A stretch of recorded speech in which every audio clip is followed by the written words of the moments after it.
All right, it is time for In the Know, the January 6th edition with Nadine, Powell, and Chris Murphy. We've got a lot to get to. Nadine, before we get to our big story for today, a quick peek at today's temperatures. First of all, I just want to note that the Arctic air is starting to retreat in a lot of areas. Look at Alberta and Saskatchewan, a little bit of a warm-up coming to you. Yeah, and then as we head into Atlantic Canada, Halifax sitting at the freezing mark. You've got some active weather coming your way. We do. All right, January is one of the most volatile months of the year. Here is our January outlook.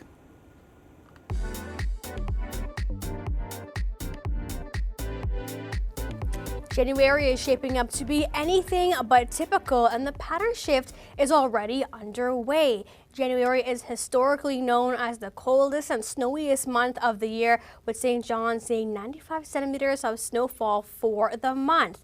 Now, December 2025 was cold for much of the country, with the exception of southern BC and parts of Nunavut, where we saw above seasonal temperatures. But this pattern carried into the first few days of January. A pattern shift is on the way. Winter is going to hit the pause button, as much of the country will see mild Pacific air move in from coast to coast, bringing in above seasonal temperatures for most. But don't let that temporary warm up fool you. There are strong signals that much of the country could flip back to a colder pattern for the second half of January, looking a lot like what we saw in December. An active storm track could allow Alberta clippers, Colorado lows, and Texas lows to track through eastern Canada, bringing in a mix of wintry precipitation and lake effect snow could bring a comeback.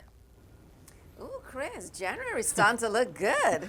Well, you know, it's the January thaw is like an intermission, or as I like to call it, winter mission, because we know there's a lot more winter to go. But there's going to be a price for the warmer air to come, beginning in southern Ontario this morning and through the day today, Nadine, with freezing rain, snow, and perhaps near the shores of Lake Erie and Lake Ontario, some rain too. Yeah, so that's afternoon, evening, as we head into evening, overnight into southern Quebec. That's primarily a snow event there. And then on to the Maritimes for our Wednesday night into Thursday for us across Newfoundland, and a big warm-up coming into Ontario as we head into the end of the week, Chris. So the freezing rain concern, so throw some salt down. Some of the most dangerous places might be your own driveway, the sidewalk, and parking lots. Watch for some black ice. So this is a few hours, but again, a place like Caledon is always a bad spot when we come to the risk of freezing rain. But there's going to be that mixing with some snow, and down towards the shores of Lake Erie, Lake Ontario, even some rain showers. Yeah, so this takes us into Wednesday morning. There you can see Ottawa, Montreal, that 5 to 10, maybe 15 centimeters of snowfall.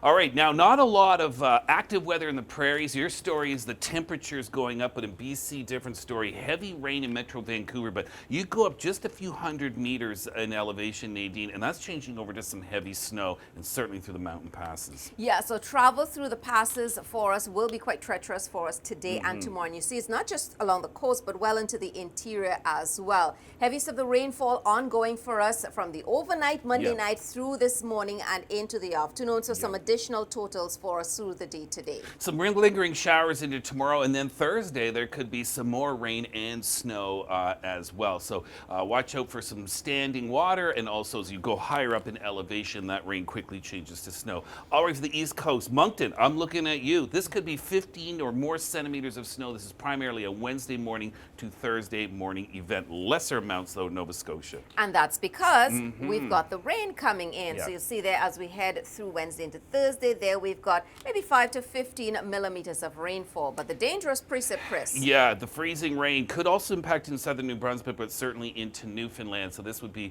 Wednesday night into Thursday. So this is the price for the warmer air coming as a result of that January thaw.